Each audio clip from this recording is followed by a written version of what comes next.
All right, hello and welcome. This is going to be a relatively short, hopefully, just overview of the patch notes. The patch, by the way, is coming out today at 1 p.m. Central.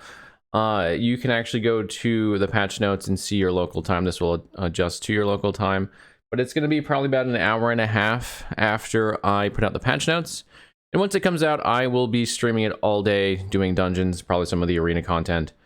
So feel free to come and hang out with me. Would love to have you. Okay, so let's go through what's actually in this patch. Compared to most patches, it's a little bit lighter, largely due to them working so hard on multiplayer, yet still is far more content than most devs, especially ARPG devs, put out, PoE being the exception.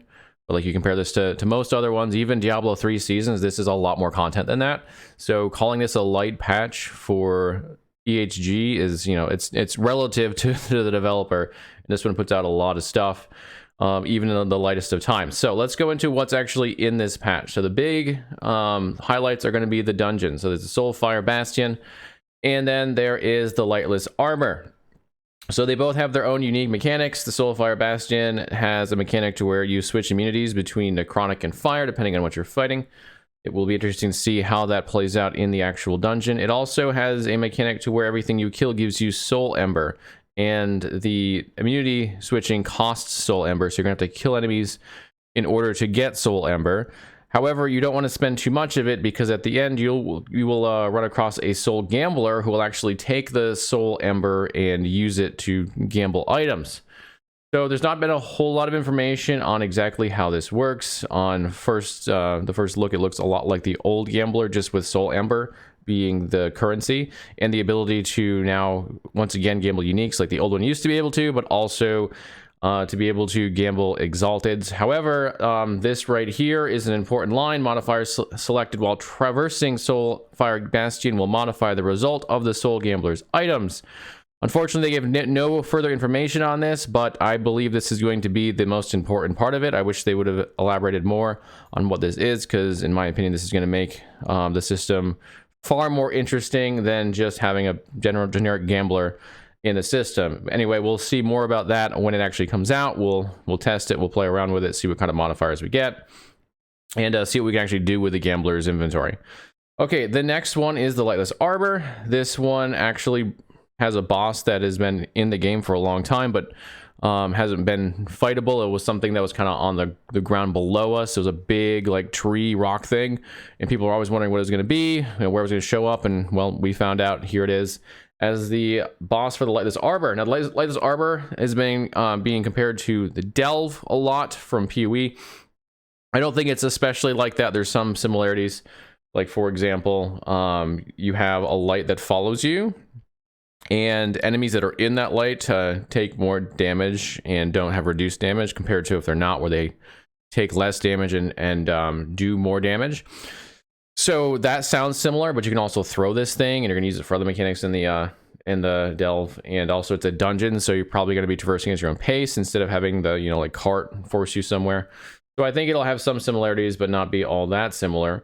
And at the end of this one, we actually have our first real gold sink outside of the stash tabs, which is really cool and definitely needed, where you'll be able to purchase modifiers to the final rewards, which are a number of chests that you're also purchasing in the system. You can accept certain ones, decline others, but no matter what you do, the cost is going to go up for subsequent ones. They'll go up more if you accept and if you decline.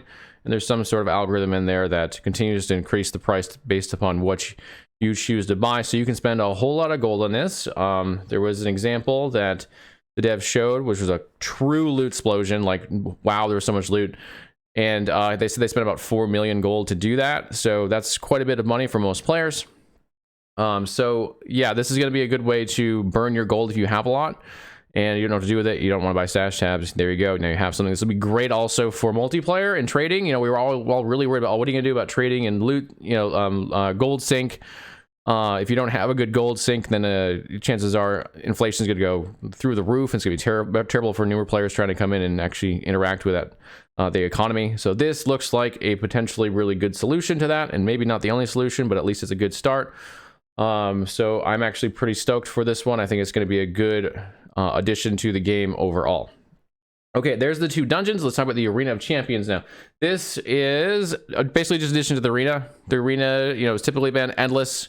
You go in, you do it until you die, or you decide you're done with it, you're bored, whatever. And there wasn't really much benefit to that other than, you know, pushing the leaderboard. So they've added this new part of it where instead of just being able to do the endless, you can still do that. That's still an option. You can now choose to do a number of waves at a certain difficulty level. And at the end will be a boss. So a new boss that's just to the Arena Champions. There's a Sentinel boss, a Rogue boss, and a Primalist boss. And they use actual player, you know, class skills. So they're going to be things you're very familiar with, but now the enemy's using them against you, which is a pretty cool feature.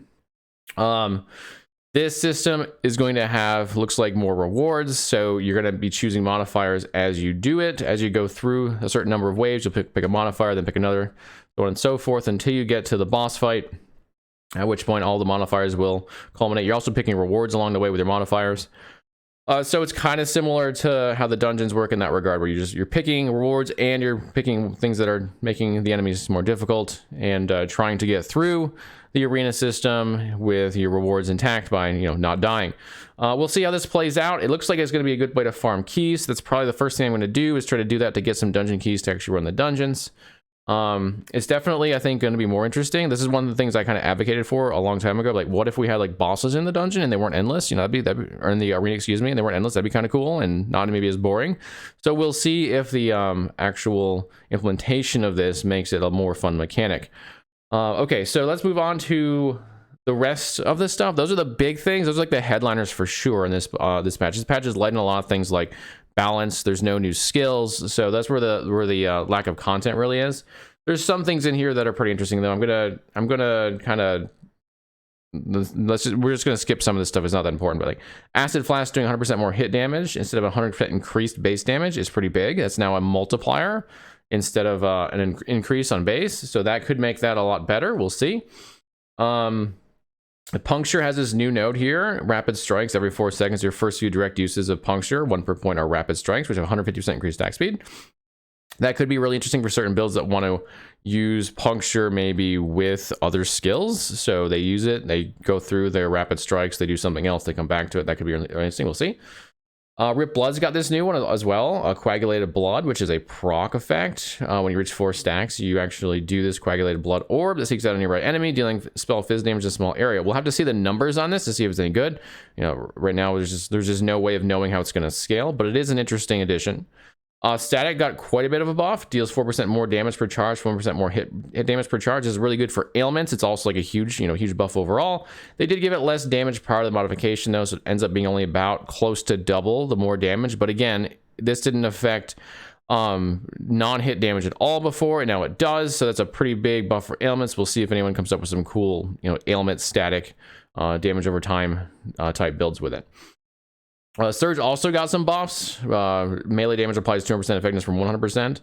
And then it's got this increased CDR now node in it, so that's going to be pretty cool. And Swarm Blade form also got a lot of buffs towards the Locusts, which, in my opinion, were the weakest addition of the entire Druid changes from last patch.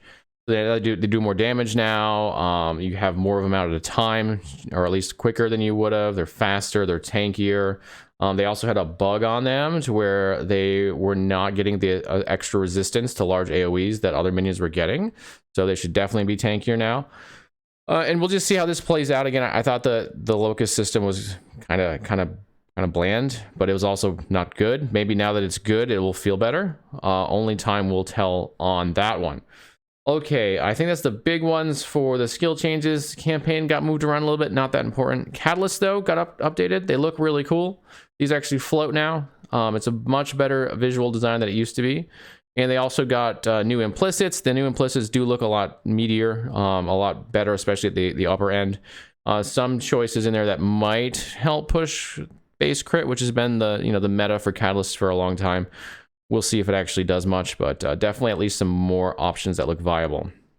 They did a whole bunch of stuff with armor, including adding several armor types. This is just one of them. They added a new Sentinel one. They added this one to Rogue. They added an Acolyte one and a Primalist one. I think the Sentinel one looks really sick in particular. It makes them look a lot beefier, but I think they all look really good. This one has a very strong marksman feel. It's even got like the protection for when she's in her marksman stance with her bow, so she's protected from the front while she's doing it. So I think they did a really good job on these models. Not surprised. Their art has just really picked it up over the last year or so. So stuff is looking really good on that.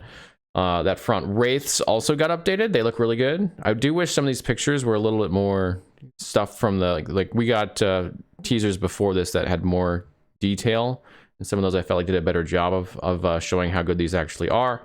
But they do look a lot better than they used to. Gambler got changed, mostly due to the Soul Gambler. It's now primarily just for leveling, which is fine because you have the Soul Gambler to play the end game role, so this isn't really a problem to me. And they also gave him more forging potential, so this will definitely help early game to fill out any spots that maybe you have gotten unlucky on drops with, and I think it's a good place for it. Gold drop scaling is a big one too. Now that we have a gold sink, so it was the case that gold did not scale with corruption or item rarity, for that matter, at all. And so if you were doing like 400 corruption versus 100 corruption, you're getting about the same amount of gold. That wasn't really a problem before because we didn't have a lot of gold sinks anyway, so no one really paid much attention to their gold. But now that we have a gold sink, that would have been a big issue. Fortunately, they went ahead and fixed it already, and it now scales with corruption, so we should be able to farm for gold on really good high corruption builds a lot more efficiently than on other builds, so that's good. Uncommon affixed shards now display with a different color, so it just makes it a little bit clearer that those are rare. Maybe you really want to pick this up. Nice little quality of life. And I think that's it for that section. Yeah, that's pretty much it. Uniques, we are getting 8 new uniques. There are some previews in another post that you can go look at, but they didn't go over all the uniques. There's some interesting ones in there. I don't know if there are any that really move the needle that much, at least from what we've seen. We did see a bow at one point that looks pretty cool. That one might make some builds viable. It's a nice fire bow with its own proc. Looks pretty sick. But we'll just see as they drop how good they are. A lot of this stuff we're just not going to know until we actually get to test it. They did do their first pass of 3D models for 26 unique weapons. So this is a big milestone, because they've stated on multiple occasions that before they open up the cosmetic store, so we can buy MTX. They want to get the 3D models in the game right, so they want to get all the uniques with the right skins on them. Everything in there has to be done first. So now they're actually doing a 3D model pass for the unique weapons. It means they're starting to wrap that up and really get things in the game skinned properly. And so we might actually see the store relatively soon, which for some of you might not be that exciting, but to me that suggests that we're getting closer to 1.0. So that's just another hint, in my opinion, that we're really pushing, EHG is really pushing to try to get to that 1.0 launch sooner than later, while also not trying to compromise their quality. Let's see, Bastion of Honor got a nerf. We'll go into the nerfs here really quickly on the uniques. Bastion of Honor was super OP. I've seen some people in the comments of this post being really mad about this. I think this is the right move. It was so OP that classes that builds that wouldn't normally use a shield if they got Bastion would use it, because it was just too good. You might as well use it. It's guaranteed block when things are in melee, and also you have the 8 to 14% less damage taken from nearby enemies. I don't necessarily think this takes care of the bigger problem. I still think it's going to be best in slot for a lot of builds, but at least it's not quite as powerful, and so maybe that will help some builds to decide not to take it when they wouldn't have taken it before. Ravenous Void. So if this was yesterday and we were covering this, I would be ranting on this. I was really upset about this, largely due to it being a creator unique and them doing this without the creator's permission. But some things have happened in the background, we'll say, that have changed how this is looking. I wouldn't be surprised if this didn't even make it to live today, but we'll see. So we're just not going to worry about this too much. Just know that when this came out, it was a massive mechanical change to this. And it wasn't something that the creator had agreed to or even known about when they first decided to do it. And so that was a really big problem, because that creator spent $1,000 on this. But they have since, some things have changed. There's recognizing what's happening here. In my opinion, it looks like maybe some miscommunication happened internally. And so they're trying to work this out. So we'll just not worry about this for now. And if things don't change for the better in the future, I will come back to this, probably even do a video on it. But for now, I'm going to assume that things are going to work themselves out, and they're going to work with the creator to make sure that this still fits his vision. Okay, that's it for the uniques that really matter. So user interface, there's not really a whole lot here. That you can now click on Monolith of Fate echoes with right click to enter with a single click, which was what you could do with the regular map. So that's nice, but nothing major here. Nothing major visuals or sound. Let's see, optimization. There's like one thing here that I think is pretty important. This is not a big optimization patch. We're still waiting for that. We still need that. It hasn't happened yet. I do think though that if this is significant, improve the performance of searching the stash, particularly if you have a lot of items, it could be big. I have a lot of items, and searching the stash tab takes it a minute. Like it takes it a while. Like I start typing in the search thing, and it's lagging behind pretty hard. So that will be a nice little quality of life improvement if that's true. Other than that, I think everything else in here is kind of like, it'll make a very small difference, but maybe some, but nothing crazy. There are some bug fixes. There's a few in here. Let's see if there's anything really worth talking about. There's definitely a few in here that matter. I think the biggest one probably is the flurry thing. So poison flurry was a big thing this patch. People are doing literally millions of damage per tick with poison flurry. It was super busted on the damage side. Turns out that's because it had 2 bugs on it. People knew there was one, there was actually 2. So the force waves were not subjected to Flurry's less ailment chance effect. So I think Flurry has a 60% ailment chance effect on it versus 100% for most skills. So like, it was like 40% less effective on applying ailment. But force waves, which is a node you can take in it that gives you a longer range, that was not the case for that. It was not being affected by that, so it was getting the 100% effect. And then the channeled version of Flurry was also double dipping on increased attack speed. So if you had 20% increased attack speed, Flurry was actually 44% faster. So it was like, that's huge. So between those two, you're getting like the millions of damage ticks. Now that both those are fixed, hopefully it will come back down to earth to a more reasonable amount of damage.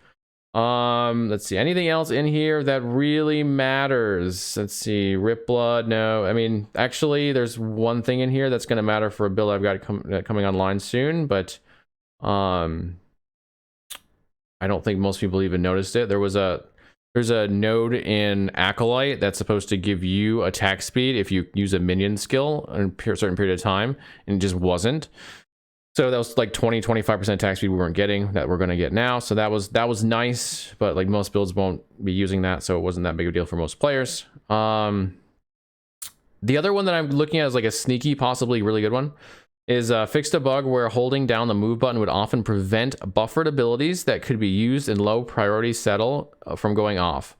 So I've noticed sometimes that like I can't get certain skills to go off when I think they should, or I have to like just mash the button to get them, and I'm wondering if this is why. And so if that was why, this could be a pretty big quality of life improvement, at least for me, who I like to hold down my move button a lot. I might be getting a lot more responsiveness for my skills. I'm certainly hoping so. If so, that's going to be pretty awesome.